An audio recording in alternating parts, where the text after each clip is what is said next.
Berilah oleh Roh Kudus telinga kami mendengar dan hati kami rindu akan firman. Berilah firman-Mu menjadi kesukaan kami, agar kami bertumbuh dalam kasih dan mengenal Kau seperti Tuhan dan Juru Selamat. Amin. Saya akan baca kebenaran firman ini bagi kita. Keluaran pasal 2 ayat 3 sampai pasal 4 ayat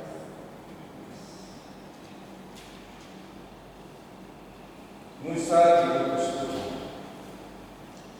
Lama sesudah itu matilah raja Mesir, tetapi orang Israel masih mengeluh karena perbudakan dan mereka berseru-seru sehingga teriak mereka minta tolong karena perbudakan itu sampai kepada Allah. Allah mendengar mereka mengerang lalu Ia mengingat kepada perjanjiannya dengan Abraham, Ishak dan Yakub. Maka Allah melihat orang Israel itu dan Allah memperhatikan mereka. Adapun Musa, ia bisa mengembalakan kambing domba itu, mertuanya imam di Midian. Sekali ketika ia mengiring kambing domba itu di seberang padang gurun, sampailah ia ke gunung Allah, yakni gunung Horeb. Lalu malaikat Tuhan menampakkan diri kepadanya di dalam nyala api yang keluar dari semak duri. Lalu ia melihat dan tampaklah semak duri itu menyala, tetapi tidak dimakan api. Musa berkata, baiklah aku menyimpang di sana untuk memeriksa penglihatan yang hebat itu. Mengapakah tidak terbakar semak duri? Ketika dilihat Tuhan bahwa Musa menyimpang untuk memeriksanya, berserulah Allah dari tengah-tengah semak duri itu kepadanya, Musa, Musa. Dan ia menjawab, ya Allah. Lalu ia berfirman, janganlah datang dekat-dekat, tanggalkanlah maksudmu dari kakimu, sebab tempat di mana engkau berdiri itu adalah tanah yang kudus. Lalu ia berfirman, akulah Allah ayahmu, Allah Abraham, Allah Ishak dan Allah Yakub. Lalu Musa menutupi mukanya sebab dia takut memandang Allah. Dan Tuhan berfirman, aku telah memperhatikan dengan sungguh kesengsaraan umatku di tanah Mesir, dan aku telah mendengar seruan mereka yang disebabkan oleh pengerah-pengerah mereka. Ya, aku mengetahui penderitaan mereka. Sebab itu aku telah turun untuk melepaskan mereka dari tangan orang Mesir dan menuntun mereka keluar dari negeri itu ke suatu negeri yang baik dan luas, suatu negeri yang berlimpah-limpah susu dan madunya, ke tempat orang Kenaan, orang Het, orang Amori, orang Feris, orang Hivi dan orang Yebus. Sekarang seruan orang Israel telah sampai kepadaku, juga telah melihat betapa kerasnya orang Mesir menindas mereka. Jadi sekarang pergilah, aku mengutus engkau kepada Firaun untuk membawa umatku orang Israel keluar dari Mesir. Tetapi Musa berkata kepada Allah, siapakah aku ini, maka aku yang akan menghadap Firaun dan membawa orang Israel keluar dari Mesir. Lalu firman-Nya, bukankah aku akan menyertai engkau? Inilah tanda bagimu bahwa aku yang mengutus engkau, apabila engkau telah membawa bangsa itu keluar dari Mesir, maka kamu akan beribadah kepada Allah di gunung ini. Lalu Musa berkata kepada Allah, tetapi apabila aku mendapatkan orang Israel dan berkata kepada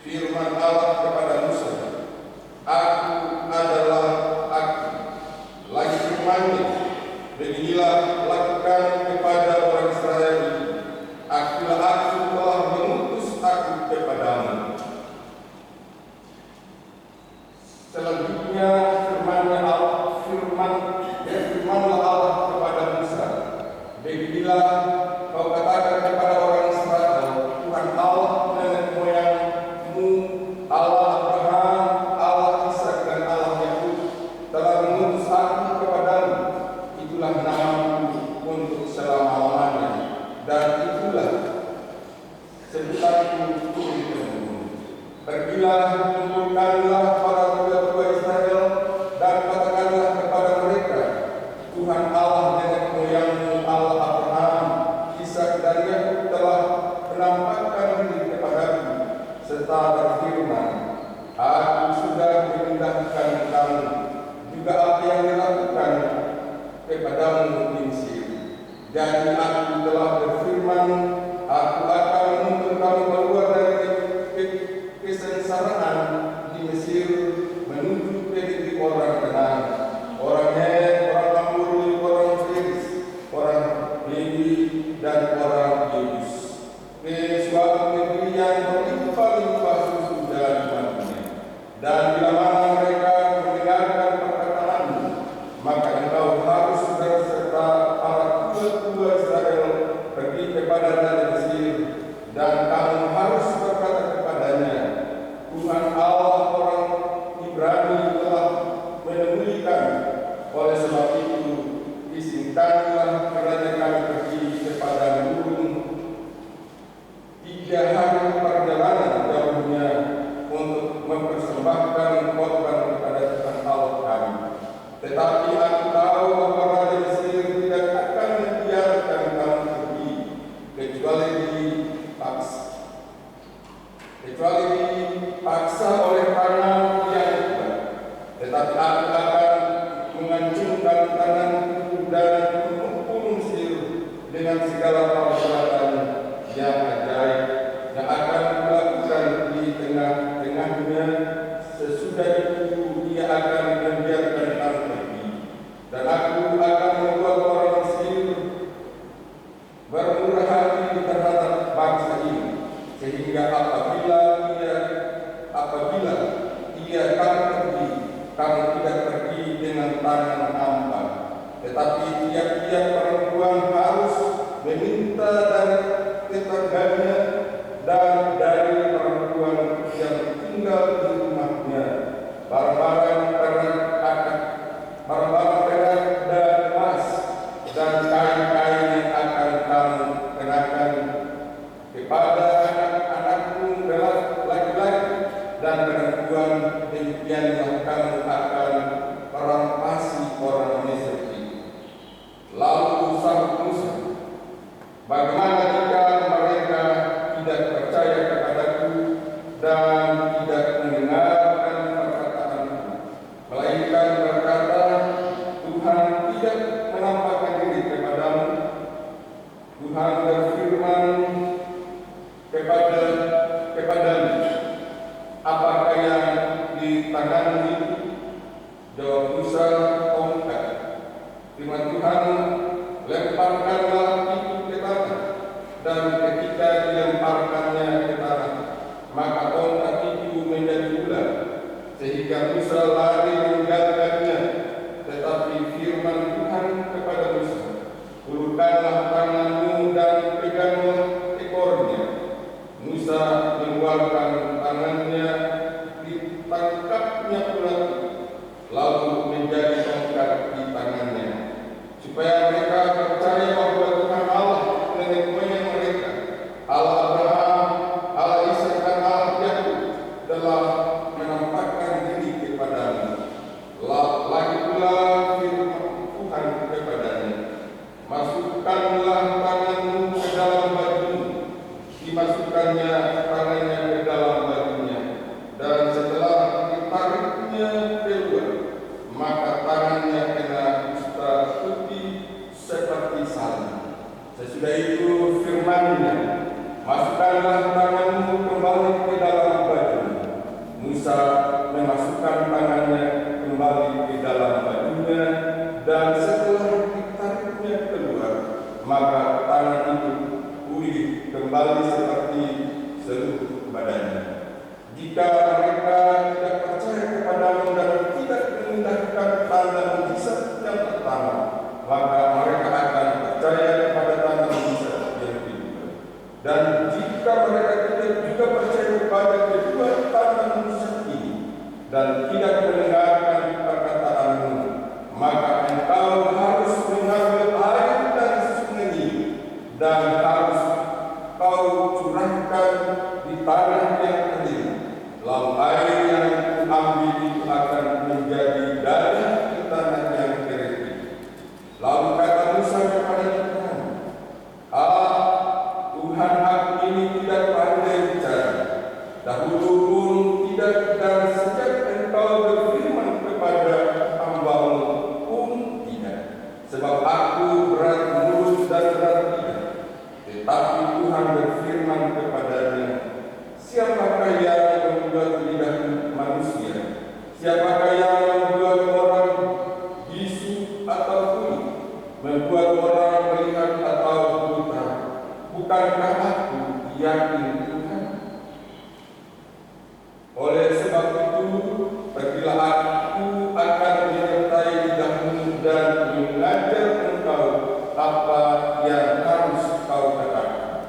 Tetapi Musa berkata, Tuhan, utuslah kiranya siapa saja baru kau utus. Maka bangkitlah muka Tuhan terhadap Musa, dan dia berfirman, bukankah di situ Harun orang Lewi, kakakku? Aku tahu bahwa ia pandai bicara. Lagi pula ia telah berangkat menjumpai engkau, dan apabila ia melihat engkau, ia akan bersukacita dalam hatinya. Maka engkau harus berbicara kepadanya dan menaruh perkataan itu di dalam mulutnya. Aku akan menyertai lidahmu dan lidahnya, dan mengajarkan kepada kamu apa yang harus kamu lakukan. Ia harus berbicara bagimu kepada bangsa itu. Dengan demikian ia akan menjadi penyambung di lidahmu, dan engkau akan menjadi seperti Allah baginya. Dan bawalah tongkat ini di tanganmu, yang harus kau pakai untuk membuat tanda-tanda mujizat.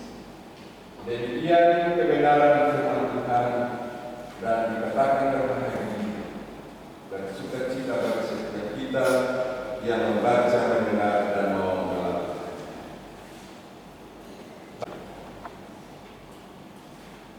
Di mana sepanjang minggu yang kita lewati, kita bawa dalam kebenaran firman yang mengisahkan tentang mimpi Firaun. Dan lewat jembatan mimpi Firaun, keluarga itu, anak-anak, saudara-saudara Yusuf harus ada di sini. Karena dengan kasih dan pertolongan Tuhan, Yusuf harus menjadi seorang yang terkenal.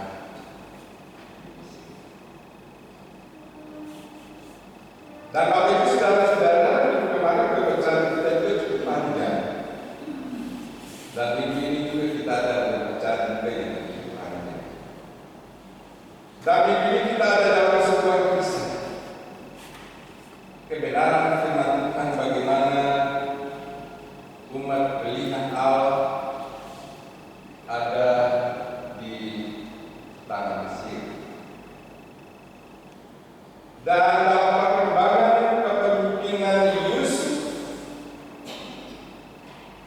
berjalannya waktu, pemerintahan pasti berubah. Pasti mengalami berbagai perubahan-perubahan yang terjadi di tanah Mesir. Dan buat perkembangan itu, Bapak Ibu saudara-saudara, kita memberi kesaksian bahwa relasi antara Israel dan Mesir pada awalnya berjalan dengan baik. Hubungan antara pemerintah Mesir maupun umat punya hubungan, punya relasi yang begitu baik. Tidak ada masalah, tidak ada persoalan. Karena dalam kepemimpinan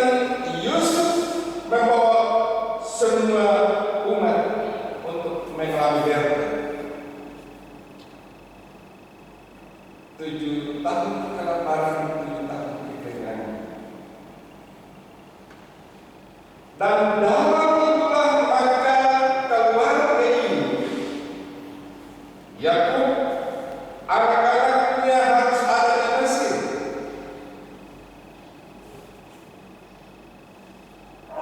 Oleh karena itu, Bapak Ibu Saudara-saudara, hubungan ketika itu begitu baik, harmonis,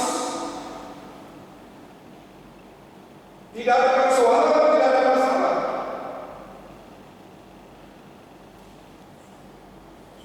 Hal ini tadi dikatakan dimulai ketika terjadi bencana kelaparan hebat yang melanda seluruh dunia dan mengharuskan Yakub dan anak-anaknya, Yusuf dan saudara-saudaranya harus ada di Mesir.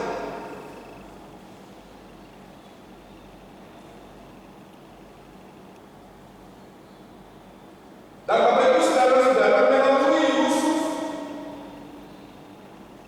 Firaun harus menerima kedatangan keluarga ini. Dengan terbuka hati, terbuka tangan, dia menerima keluarga ini.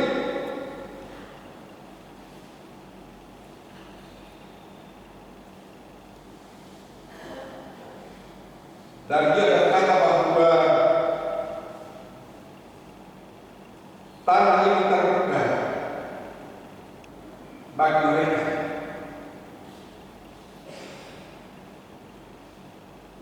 Mereka diperbolehkan untuk tinggal menetap di wilayah ini. Sebagai balasan kebaikan Firaun itu, Bapak Ibu Saudara-saudara, Yakub memohon berkat kepada Firaun.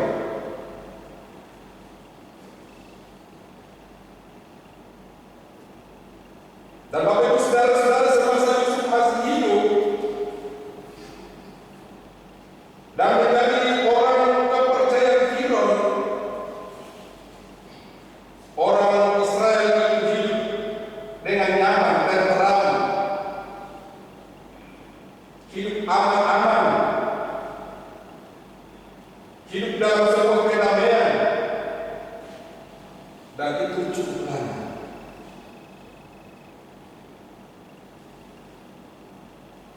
Dan Bapak Ibu Saudara-saudara, dalam perkembangan kepemimpinan itu semua sudah tiada, dan terjadi kepemimpinan baru. Penguasa Mesir, kepemimpinan muncul dengan seorang yang tidak lagi mengenal siapa itu Yusuf. Dan dari situ, Bapak Ibu Saudara-saudara, orang Israel, mereka ada dalam rekaman. Mereka ada dalam zona tidak nyaman. Mereka ada dalam ketakutan karena kepemimpinan baru. Ada kekhawatiran dalam kepemimpinan yang baru bahwa bangsa ini makin hari makin berkembang. Bangsa ini makin hari makin banyak. Maka pada waktu saat nanti mereka akan menduduki tanah ini.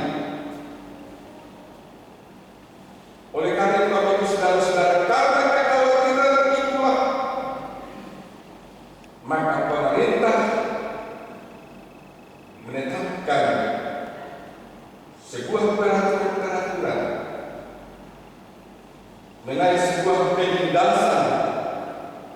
Penindasan itu secara kejam dengan dikatakan kerja rugi atau kerja paksa. Mereka harus ditekan dengan cara ini.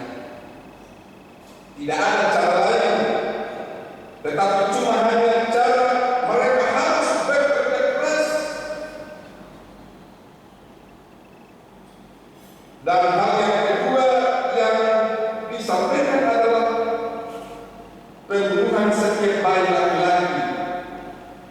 hadir di sini. Bapak Ibu saudara-saudara jemaat, ini terjadi masalah sosial politik yang berkaitan dengan kependudukan, jumlah yang makin hari makin bertambah.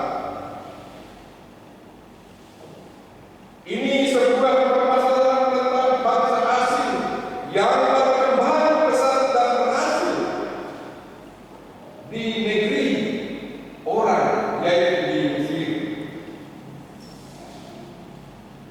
Dan ini menyebabkan sebuah kecemburuan. Dan bagaimanapun Bapak Ibu saudara-saudara pasti tempat manapun ketika terjadi perkembangan ini pasti ada kecemburuan sosial. Dan Bapak Ibu saudara-saudara, dalam peraturan ini bangsa Israel ini hidupnya tidak nyaman, tidak tenang. Mereka tetap kerja paksa, dan ini merupakan sebuah pelecehan harkat dan martabat dari bangsa ini. Oleh karena itu Bapak Ibu saudara-saudara yang terkasih, di dalam ayat 23 dan 24 di sini ada sebuah ungkapan tentang keluhan. Mereka mengeluh serta mereka berseru, mereka berteriak, mereka mengerang, mereka berdoa, meminta pertolongan kepada Allah. Dan Bapak Ibu saudara-saudara, kemudian Allah merespons apa yang mereka lakukan. Allah mendengar dengan perhatian besar bagi mereka, di mana Allah mengingat kembali perjanjian dengan nenek moyang Israel, Abraham, Ishak dan Yakub. Maka Allah kembali memperhatikan mereka. Dan Bapak Ibu saudara-saudara yang terkasih, tidak mudah, tidak gampang ketika bangsa ini harus keluar. Dan dalam kebenaran firman Tuhan tadi merupakan bagian yang terpenting dari kita keluar. Karena ayat-ayat dalam pasal ini adalah jembatan yang menghubungkan antara realitas perbudakan dan penderitaan yang dialami oleh bangsa Israel dengan pertolongan kuasa Allah yang sangat diharapkan oleh bangsa ini. Dan kalau kita lihat dalam ayat yang ke-24, secara khusus sedang menegaskan tentang Allah yang setia pada ikatan perjanjian dengan nenek moyangnya Abraham, Ishak dan Yakub, sehingga Allah bertindak dan menolong mereka. Dan Bapak Ibu saudara-saudara yang terkasih dalam kasih Tuhan, dengan perantaraan Musa ini kita bisa mengetahui di dalam kebenaran firman tadi bahwa di dalam pemanggilan Musa bagaimana harus mengeluarkan bangsa ini dengan berbagai mujizat yang dilakukan. Tongkat dipakai, tangan kusta, air menjadi darah. Ini adalah bagian mujizat Allah yang dilakukan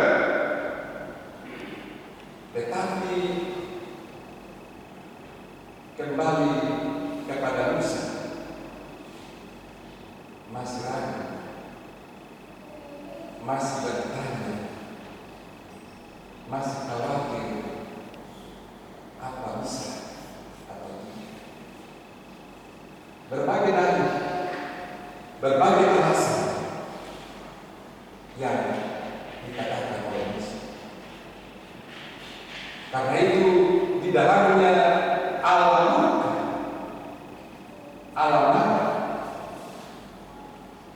tetapi di balik itu ada berkat dalam kepemimpinan itu. Bapak Ibu jemaat yang terkasih, ini kebenaran sudah begitu jelas bagi kita. Bagaimana Musa melakukan perintah Allah? Bagaimana Musa melakukan perintah Allah untuk mengeluarkan bangsa ini? Allah menyatakan diri kepada Musa, Aku adalah Yahweh, Tuhan Allah, sanggup untuk memampukan Musa menjadi seorang pemimpin.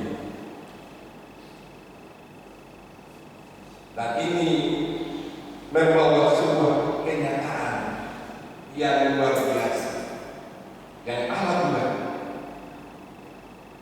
Mereka harus keluar dari sini. Dan Bapak Ibu saudara-saudara, dari latar belakang maupun penjelasan konteks yang melahirkan tema untuk kita dididik ini adalah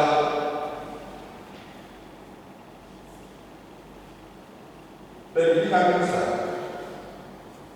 dan kebebasan masyarakat. Pemilihan Musa dan kebebasan masyarakat. Oleh karena itu ada beberapa pelajaran yang berharga untuk kita renungkan dan kita mengaplikasikan dalam kehidupan kita. Yang pertama adalah Tuhan Allah sebagai sumber pemberdayaan. Tuhan Allah adalah sumber pemberdayaan dunia, dan dunia senantiasa membuka diri untuk manusia itu hidup di dalamnya, memberi kesempatan kepada setiap manusia untuk berkembang. Suatu bangsa apapun, suku dari manapun, latar belakang apapun, dia harus berkembang. Dan dalam perkembangan itu harus ada dalam kontrol Allah. Dan kalau ada dalam perkembangan itu, selalu harus cari pertolongan Tuhan. Selalu harus dekat kepada Tuhan. Karena kalau kita dekat kepada Tuhan, keselamatan dan kebebasan itu pasti ada. Hal yang kedua yang menyebabkan ada dalam dunia ini, manusia tidak pernah lepas dari keadaan, baik yang menyenangkan maupun buruk. Tidak ada seorang pun yang bisa bebas dari persoalan, yang tidak merasa nyaman. Karena Bapak Ibu saudara-saudara, perbuatan kita, salah dan dosa kita, pelanggaran yang dilakukan oleh diri kita sendiri maupun oleh orang lain, maka kita tidak bebas. Tetapi Bapak Ibu saudara-saudara, yang harus dilakukan adalah tidak berhenti pada keadaan buruk kita. Kita tidak berhenti pada keadaan yang tidak menyenangkan.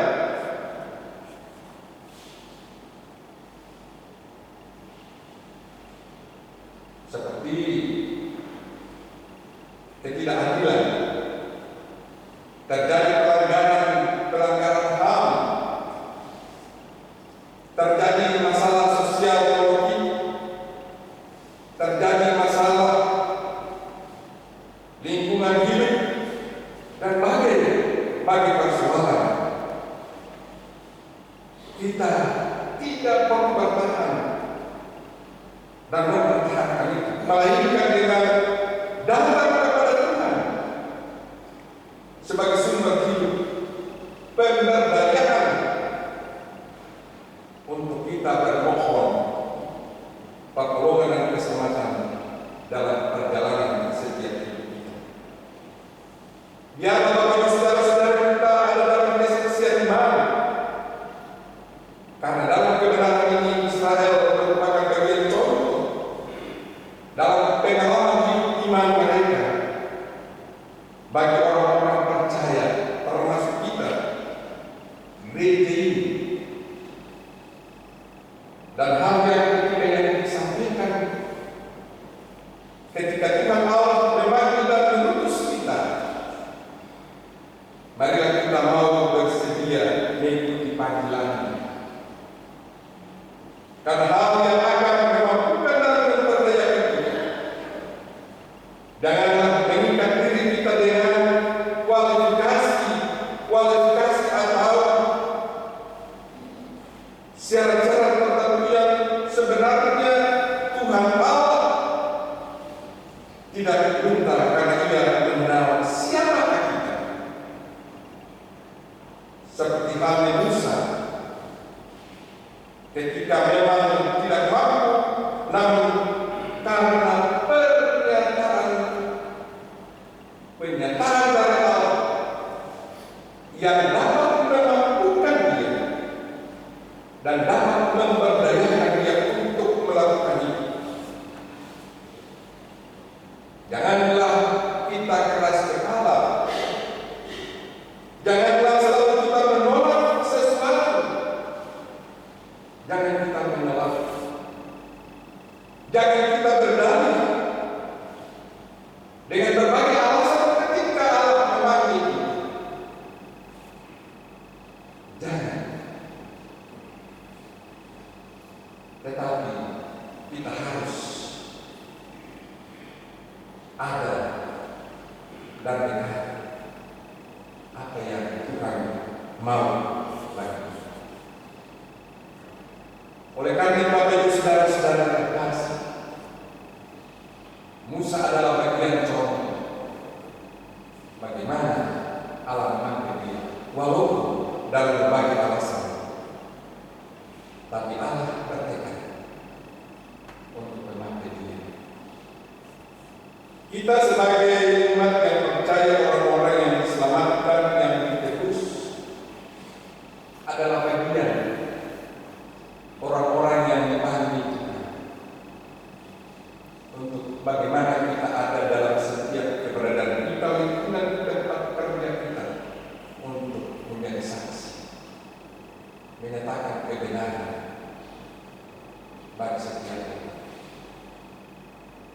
bahwa Allah Tuhan kita yang hidup, itu adalah hal yang mampu membawa kita dalam berbagai elevasi, kesengsaraan, membebaskan kita dalam setiap buah bumi yang kita meyakini, kita percaya bahwa sumber kehidupan kita adalah Kristus Tuhan kita. Tuhan memberkati firman bagi setiap kita yang mendengar dan dapat menyempurnakan baik. Amin.